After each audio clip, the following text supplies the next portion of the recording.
Sebentar.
Ya, selamat siang, salam sehat semua anak-anak.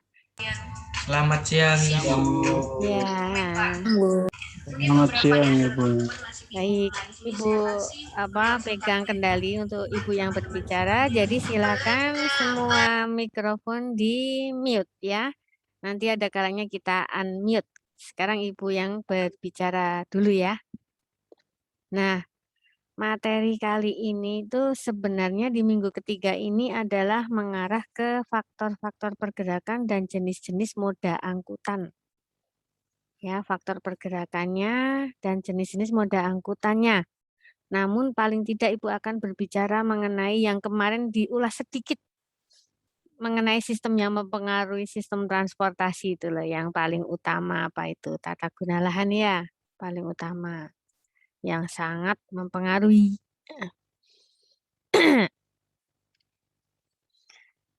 Nah, sudah disampaikan minggu kemarin bahwasanya dari beberapa yang faktor yang mempengaruhi di sistem transportasi ini, itu yang paling sekali itu adalah tata guna lahan. Tata guna lahan ya, di tata guna lahan ini sangat penting.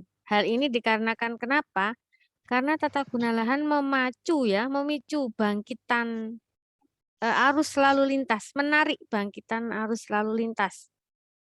Tanpa ada tata guna lahan, fungsi dari tata guna lahan hanya persawahan begitu saja atau hutan, itu kan tidak akan menarik bangkitan arus lalu lintas. Yang seperti Ibu sampaikan kemarin contohnya, mestinya kalian sudah berjalan-jalan ke arah mana ini? Seturan ya. Dahulu Ibu udah ceritakan kemarin dahulu.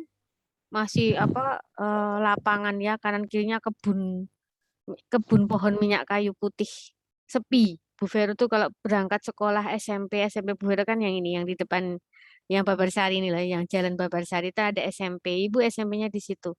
Belum ada ruko-ruko di situ. Nah, berubah fungsi tata guna lahannya itu. Berubah fungsi menjadi pendidikan. Ya sudah, akhirnya seperti ini nih terjadinya. Bangkitan arus lalu lintasnya kan berseliweran ya, berlalu lalang. Nah, ini dia. Berarti intinya tata guna lahan sangat penting dalam di sistem transportasi ini. Kemarin juga sudah Ibu sampaikan, sistem transportasi ada beberapa komponen yang kuat, teratur, terintegrasi, tertata, terkoordinasi. Jika salah satu komponen terpengaruh akan mempengaruhi komponen yang lain tentunya. Merangsang komponen lain tentunya. Ya seperti ini. Gara-gara tata guna lahannya berubah, terpengaruh pula ke komponen yang lain. Komponennya apa saja kemarin sudah Ibu sampaikan. Komponen di transportasi itu komponen utamanya adalah pelaku, pengemudi, pengguna jalan. Atau juga kemarin karena kita berbicara tentang perpindahan berarti ada komponen yang diangkut, barang dan orang, surat, kemudian sarana, sarpras, sarana dan prasarana.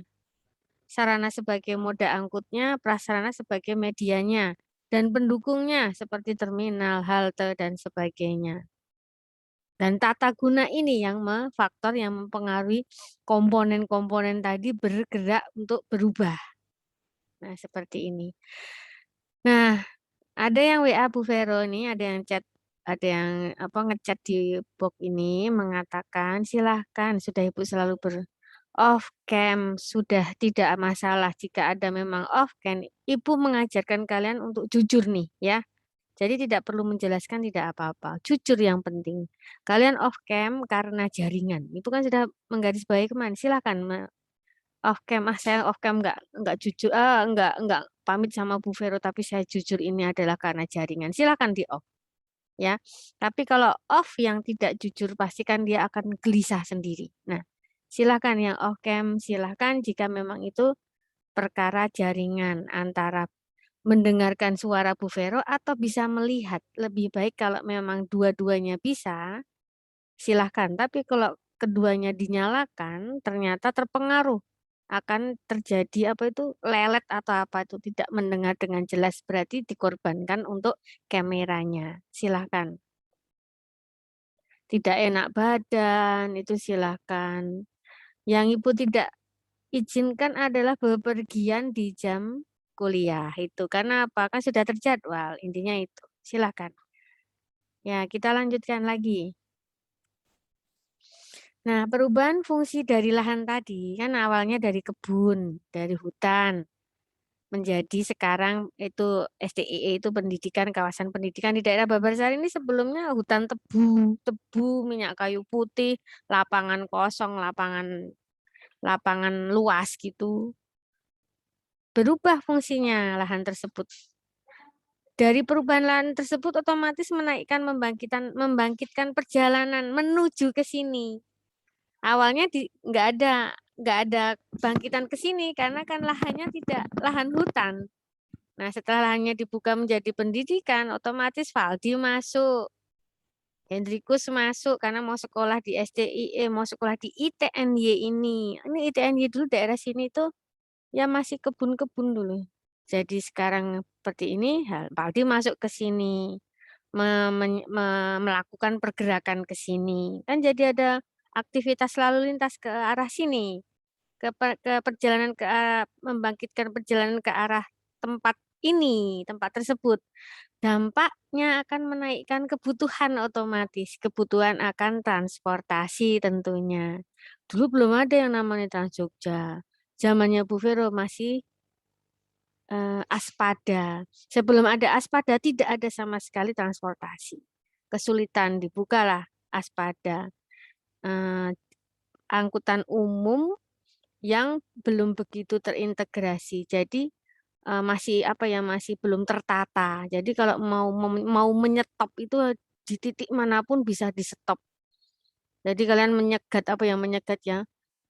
Menghentikan itu di mana saja bisa. Jadi itu membuat permasalahan. Sekarang sudah mulai agak terintegrasi di halte tertentu. Jadi tidak mengalami pada saat stop bis, berhenti bis itu tidak mengganggu komponen yang lain. Begitu, sudah tertoto. Nah, menaikkan kebutuhan akan transportasi. Semestinya untuk itu perlukan penambahan fasilitas transportasi yang umum ini ya, angkutan umum. Fasilitas transportasi angkutannya umum. Ya kita berbicaranya ke arah umum karena memang kita ingin sekali bahwa di sebuah negara itu punya fasum gitu loh, pastinya punya fasum-fasum yang memadai, memenuhi semuanya. Otomatis fasum itu akan karena kita berbicara tentang sistem, tentu akan diatur. Fasum itu akan teratur supaya tertata negara ini. Nah, fasilitas transportasi, angkutan umum, ya tentunya nanti kalau sudah ada angkutan umum ada tracknya ya, ada trayeknya, ada jalurnya, ada rutenya. otomatis ada tempat naik turunnya penumpang yang dinamakan halte atau yang dinamakan terminal. Bongkar muat penumpang itu terminal. Kalau untuk halte bernama turun naik penumpang. Tapi kalau udah bongkar muat tuh di terminal. Nah, dengan adanya penambahan fasilitas transportasi ini akan memberikan tentunya ya kemudahan aksesibilitas ya ke tempat tersebut. Tuh yang harapan di mata kuliah sistem transportasi ini. Nah, dengan fasilitas dan kemudahan akses yang ada, maka nilai tanah tersebut kan jadi tinggi. Ya, nilainya jadi tinggi. Tanah jadi mahal. Itu dia, itu sudah terjadi kejadian yang tidak apa sih? Yang bukan fake ya. Berarti apa kalau bukan fake itu? Beneran ada, yang true ya. Benar. Iya. Jadi bukan fake ya ada. Memang nyatanya ya dulu tanah di sini harga berapa sih? Bisa 50.000 per meter. Sekarang sudah sampai mungkin 20-30 juta per meter. Itu menaikkan. Jadi apa tanah sendiri tata guna lahan itu yang mempengaruhi bangkitan. Setelah bangkitan datang, tanah itu juga menjadi terpengaruh juga gitu loh. Sudah mempengaruhi ya awalnya dia mempengaruhi, berakhirnya dia juga terpengaruh. Dengan makin mahalnya lahan di sini ya, di yang kita bicarakan, konteks yang kita bicarakan, akan terjadi perubahan fungsi. Itu seterusnya, selanjutnya, sampai berkembang ke depan. Kemudian tata guna lahan ini sangat dominan ya pada pengaruh pergerakan ya, yang sifatnya, kemarin udah Ibu bicarakan ya, ada sifatnya terbatas ya. Pergerakan yang sangat ditentukan oleh letak tadi, pemukiman, industri, pertanian, pendidikan. Nah, transportasi ini bergerak, udah Ibu sampaikan kemana ya ini ya? Ya, seperti itu. Jadi intinya memang apa? Sangat kita kalau ingin mengadakan fasilitas umum, kita lihat situasi tanah sekitar fungsi dari tata guna lahan tersebut. Nah, sekarang sebab terjadinya pergerakan tadi, mau sampaikan kalian sekarang ke arah faktor pergerakan dan jenis moda angkutannya ya. Nah, faktor pergerakan, sebab kita bicara mengenai sebabnya dulu. Kok bisa ya? Nah, sebab terjadinya pergerakan itu ya pasti ya, setiap orang melakukan pergerakan kan ada kebutuhan, kok ada yang banyak menunggu.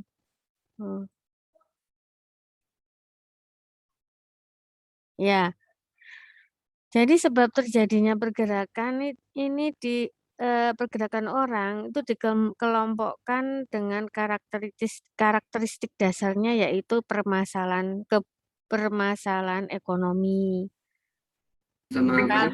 Maka kita akan melakukan pergerakan.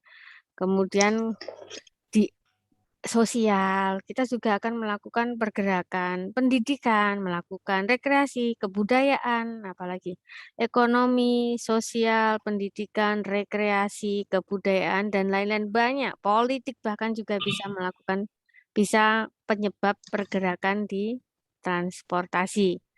Nah, kalau untuk ekonomi apa Bu? Detailnya untuk ekonomi misalnya pencari nafkah, bekerja, belanja, yang hubungannya dengan ekonomi.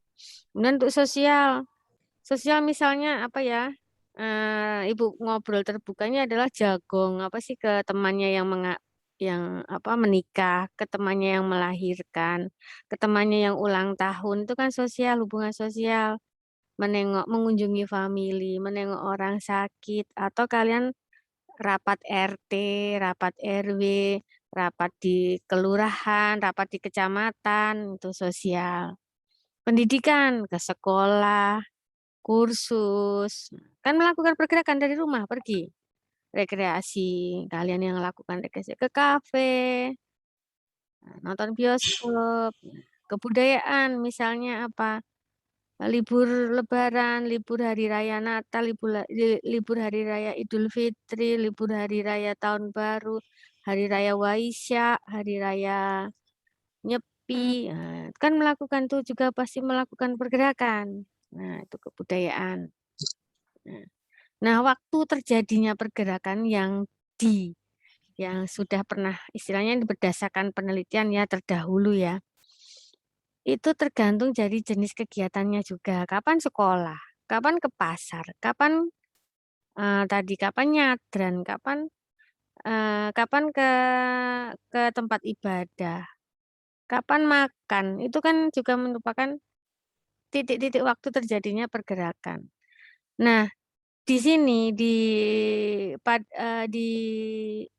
apa ya di teknik lalu lintas jadi di transportasi ini itu ada yang namanya jam puncak ya, peak hours yang berkaitan dengan pergerakan. Peak peak hours gitu, peak hours. Jam puncak. Di mana itu kita bagi dalam sehari adalah jam pagi hari, jam siang hari, jam sore hari. Ya, pagi hari, siang hari, sore hari. Nah, berkisar di jam pagi itu berkisar jam 6 hingga jam 8 tuh pagi. Ini berdasarkan penelitian ya. Namun nanti aja deh beritanya. Di jam siang itu 12 siang hingga 14 siang. Itu kelompok di jam puncak di jam puncak siang. Jam puncak sore jam 16 hingga 18 itu waktu Indonesia Barat ya. Jadi ada pagi, siang, sore. Nah, memang jam puncak apa toh Bu Vero? Jam puncak itu di mana dilakukan pergerakan lalu lintas bersamaan dengan tujuan masing-masing di jam-jam tertentu tersebut. Itu jam puncak. Teori. Siapa tahu teori berikutnya, teori di masa kalian sudah berubah. Cuman tolong itu diteliti dulu. Karena dari amatan sekarang itu jam puncak tuh hampir setiap waktunya puncak. Sibuk. Jadi istilah jam puncak itu jam sibuk. Itu tadi apa kelompok-kelompok jamnya itu tolong itu untuk penelitian kalian tugas akhir, untuk KP jika KP di lalu lintas itu dipakai. Nah, pola variasi harian jam puncak tiap daerah berbeda tentunya tergantung karakteristiknya di daerah. Tentunya daerah tertentu itu berkaitan mungkin dengan budaya dan sosial. Kalau untuk ekonomi mungkin Ibu juga agak pasar ya, ekonomi kan bisa belanja kan ke pasar tadi. Belanja kan tentunya ke pasar. Mungkin ada jam pasar pagi, mungkin ada bahkan jam pasar siang, mungkin ada bahkan jam pasar sore, bahkan siang mungkin ada, itu tergantung daerah tertentu. Tapi ini tadi teori-teori umumnya ya. Karakteristik daerah tadi berbeda, masing-masing daerah berbeda. Nanti ada lagi daerah industri dengan daerah pemukiman. Pasti jam puncaknya berbeda. Di industri mungkin lebih sibuk daripada jam pemukiman.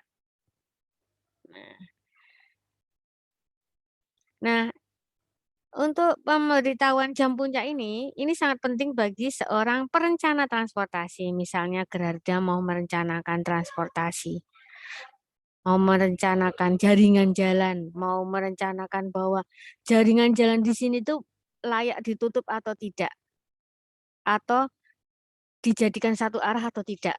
Karena saya lihat kok agak banyak konflik. Nah, otomatis akan melakukan pengumpulan data jumlah lalu lintas di jam-jam puncak tersebut. Diolah, nanti akan ketemu kesimpulan bahwa perlu dijadikan satu arah atau ditutup bahkan atau dipindah pengalihan arus. Ini perlu sekali sebagai seorang perencana transportasi untuk mengetahui beban puncak yang diterima oleh prasarana jalan raya tentang hal kemacetan. Begitu. Nah, sementara ini di teori-teori sebelumnya hingga sekarang bahwa fluktuasinya itu memang di jam 7, jam 1, jam 5. Itu titik-titik tinggi. Volume kendaraan atau kendaraan dengan pergerakan itu berkumpul di jam-jam itu. Jam 7, jam 1, jam 5. Tapi sekarang ini kalian perlu koreksi bahwa jam itu benar atau tidak itu dengan cara itu tadi. Ada apa tadi? Kriteria ada interval ya waktu tadi. 6 sampai jam 8 ya, 6 sampai jam 8 yang pagi. Nah, di situ jam 6 sampai jam 8 itu silakan di pinggir jalan menghitung volume lalu lintas per 15 menit. Ada berapa per 15 menit? Gunakan stopwatch dan gunakan penghitung lalu lintas. Itu nanti kalau sudah mulai penelitian. Karena apa? Dengan mengetahui jam puncak ini, yang terjadi ini akan sangat membantu dalam menata arus lalu lintas. Sementara kan permintaan di transportasi adalah sistem tadi. Sistem ya, tertotal ya, terstruktur, terkoordinir. Nah, nanti apa untuk menata arus lalu lintas kaitannya dengan termasuk rekayasa lajurnya, lajur nanti lebih jauhnya berbicara ini di teknik lalu lintas. Mungkin kalian agak belum paham lajur apa, jalur apa, ada istilah lajur dan jalur. Ibu bocorin sedikit lajur itu apa? Lajur itu bagian dari di jalan itu. Ada jalan, kita ke jalan itu. Ada terkadang yang hanya dua lajur. Lajur ke arah utara, lajur ke arah selatan. Lajur ke jalur selatan, ke jalur utara. Kalau jalur itu arah, kalau lajur itu bagian. Di jalan itu cuma dibagi dua, ya sudah dibagi dua berarti itu lajurnya cuma dua. Arahnya juga dua, selatan dan utara. Nah, kalau yang di ring road, udah masuk ke ring road itu ke UII, depan UII, UPN, depan UPN. Itu kan ada 4 lajur. 2 lajur arah barat, 2 lajur arah lawannya. Yang di 2 lajur itu ada jalur cepat dan ada jalur lambat. Lajur cepat dan lajur lambat. Tuh. 2 lajur itu bagiannya. Nah juga pada saat kalian sudah mengetahui kondisi jam puncak tadi ya, kondisi pergerakan yang dikelompokkan dalam jam puncak tersebut tadi, ini bisa penerapan dalam memanajemen lalu lintas. Ya. Nah, salah satunya itu manajemen lalu lintas diterapkan di sini bisa misalnya Vicky melihat jalan seturan tuh ya di jam-jam sekarang kan hampir setiap waktu ya nggak ada jam puncaknya, setiap waktu itu kan kayaknya full ya, bikin macet, ada konflik-konflik tertentu di situ. Nah, Vicky mulai meneliti, mau saya teliti nih, mau diapain ini jalan ini? Kok macet begini, tumpuk undung, sementara fasilitas umum kita juga seiring perjalanan waktu, fasilitas umum, salah satunya ada transportasi umum, sedang juga mengalami pemulihan atau peremajaan ya untuk memadai. Nah, seiring itu kan kita juga melihat jalan, melihat keadaan kondisi jalan dengan yang disebut jam-jam puncak tadi. Nah, bagaimana ini biar ini kan kita berbicara tentang komponennya transportasi juga. Ini kok macet nih gimana nih? Teliti. Di jam puncak tertentu mengumpulkan survei, namanya survei lalu lintas ya. Mengumpulkan jumlah kendaraan ya dengan kelompok-kelompok tertentu. Kelompok itu bisa kita bicarakan nanti di teknik lalu lintas lebih jauh. Setelah dicek akan diolah data. Setelah diolah data ada penyelesaian. Penyelesaiannya sulit kalau harus dibuat jalan lebih lebar karena ada pembatasan ROI atau damaja, daerah manfaat jalan, daerah milik jalan sudah terbatas, nggak bisa dilebarin. Berarti kita coba pemberlakuan kebijakan yang sedang diterapkan sekarang, yaitu ganjil dan genap. Mungkin yang ganjil hari Senin libur, pakai mobil kendaraan atau roda 2, pakai nopol yang genap, yang boleh jalan hari Senin. Yang genap yang boleh jalan. Bu Vero ke kantor menggunakan roda 2 yang genap. Karena Bu Vero nomornya genap. Sementara Bu Vero nggak punya nomor ganjil karena motornya cuma 1. Otomatis Bu Vero hari Senin bisa bisa berkendara roda 2 sendiri, yang hari Selasa mungkin menggunakan Trans Jogja karena memang arahnya kita merangsang untuk menggunakan fasilitas umum. Itu bisa sebagai alternatif pemanajemenan ya, penataan. Tapi tidak semudah yang Ibu bicarakan, memang ada pro kontra di situ. Karena apa? Keterkaitan dengan negeri kita itu masih negeri berkembang, di mana di situ masih perlu diperbaiki ekonominya, sosialnya, budayanya. Tolong budayanya, kulturnya, bagaimana caranya tidak dihapus. Karena kita menghapus kultur juga tidak bisa, karena negeri Indonesia itu kaya akan kultur. Kebanggaan kita kan di budaya. Nah ini terbentur nih, ada benturan-benturan di sini dengan perkembangan teknologi. Negeri kita mau kemana, mau dibawa kemana, dibawa maju.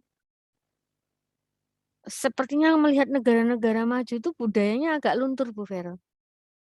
Nah, tolong bagaimana kalian memajukan negara kita menjadi negara maju, bukan negara berkembang lagi, maju namun kultur masih ada. Itu bagaimana? Itu tolong mulai dipikirkan sekarang. Kemudian jenis sarana angkutan yang digunakan itu juga variatif ya, berbeda-beda. Ini juga dipengaruhi oleh tujuan bepergiannya, pergerakannya, dan daerahnya yang tata guna lahannya ya, dari fungsi tata guna lahannya. Moda angkutan yang digunakan sangat variatif dengan karakteristik yang berbeda. Ada bus, taksi, angkot, kereta api, kapal, feri, kendaraan pribadi, misalnya mobil, sepeda motor, mungkin sepeda, ada yang makan masih jalan kaki. Nah, dari pemilihan tersebut, pemilihan jenis moda ini sangat tergantung dengan tujuan sifat perjalanannya yang akan dilakukan ya. Contohnya untuk bekerja misalnya menggunakan kendaraan umum atau pribadi, itu pun juga akan disesuaikan.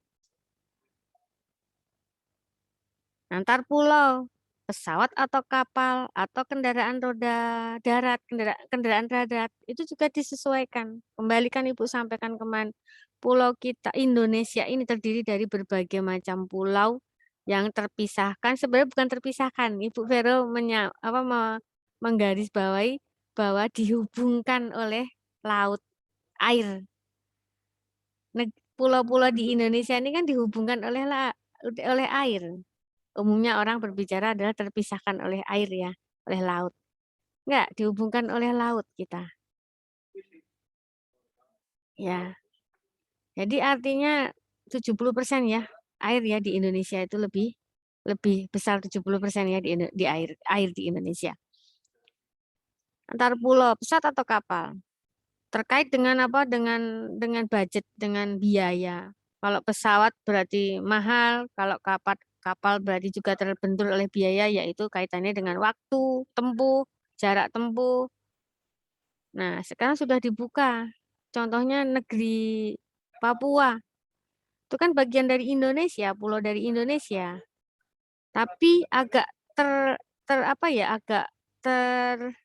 semacam Bu Vero bahasanya teranak-tirikan ketika itu. Belum terpikirkan. Sehingga biaya di sana itu biaya di sana itu tinggi. Contohnya es teh berbeda jauh dengan Pulau Jawa. Di sana tinggi. Terkaitnya dengan apa? Dengan itu tadi belum terjamah secara baik ke sana.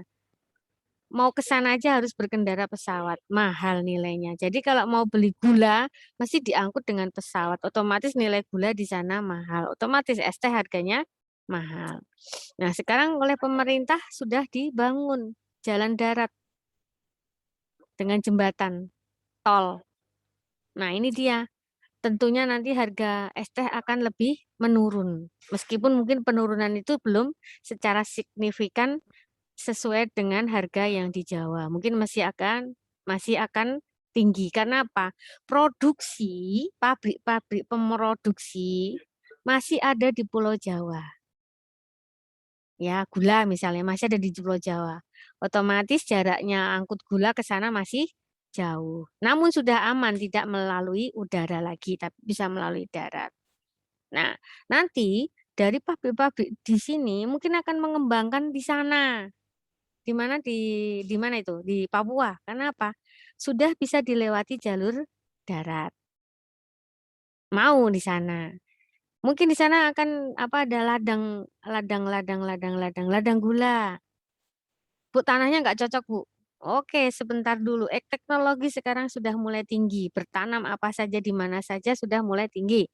Bisa kita lihat di YouTube itu konten yang do it yourself ya. DIY itu. Do it yourself. Bagaimana menanam ini di rumah sendiri, bagaimana menanam ini tidak dengan tanah saja, tapi dengan bantuan apa bisa ditanam. Itu bisa selama perjalanan itu mudah dijangkau. Nah, sekarang pulau tersebut kan sudah mulai dijangkau, mulai mudah dijangkau. Siapapun bisa ke sana sekarang dengan mudah. Don Juan ke sana juga mudah, dengan mudah. Ardimansyah ke sana juga sudah bisa mudah. Nggak usah mikir, aduh ke sana harus naik pesawat, brother. Enggak lagi. Bisa naik apa? Naik sepeda. Misalnya naik mobil sendiri, lewat itu sudah bisa. Tuh, nanti pasti semua akan jaringan ekonomi akan lancar, jaringan perputaran perekonomian juga akan lancar, perputaran apa saja juga akan lancar di sana. Pengembangan apapun akan lancar di sana. Itu dia. Jadi transportasi sangat penting sekali, memudahkan segala aspek. Nah, tadi pemilihan tadi juga berdasarkan itu, jadi untuk misalnya seperti untuk anak-anak sekolah, dulu zaman Bu Vero anak-anak sekolah itu kebanyakan belum punya kendaraan kan, karena untuk mendapatkan SIM kan dibatasi ya. Maka kebanyakan dari mereka akan angkutan umum. Nah, ini malah akan kita pakai ini, kejadulannya Bu Vero itu kita gunakan. Kenapa anak-anak belum bisa menggunakan kendaraan? Karena kan terbatas usia dengan kepemilikan surat izin mengemudi. Tadi ada temanmu di sini izin sama Bu Vero sedang melakukan pembuatan SIM. Nah, SIM ini itu kan untuk mengizinkan kalian berkendaraan. Nah, dari sini Bu jadi berpikir, anak-anak kecil tidak bisa berkendaraan pribadi karena menggunakan kendaraan umum karena belum memiliki SIM. Wah, baguslah. Berarti rangsangan untuk berkendara umum ada nih di sini. Bagaimana kalau ada penyelesaian solusi di Indonesia ini terkait dengan kemacetan dan berhubungan dengan transportasi tadi adalah usia pembatasan kepemilikan surat izin mengemudi agak dilonggarkan. Dalam arti tidak usia 17 lagi, tapi Ibu berpikir di usia 25 itu baru boleh mendapatkan SIM. Otomatis kan di usia kalian berkendara umum. Wah, ini benturan banyak banget di Jubaidi. Benturannya adalah ibu juga kalau berbicara sebenarnya kadang apa ya, naif ya, begini.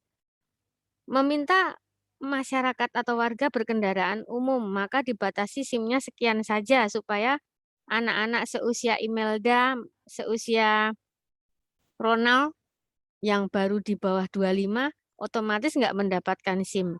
Otomatis akan menggunakan kendaraan umum. Karena Ibu batasi di 25.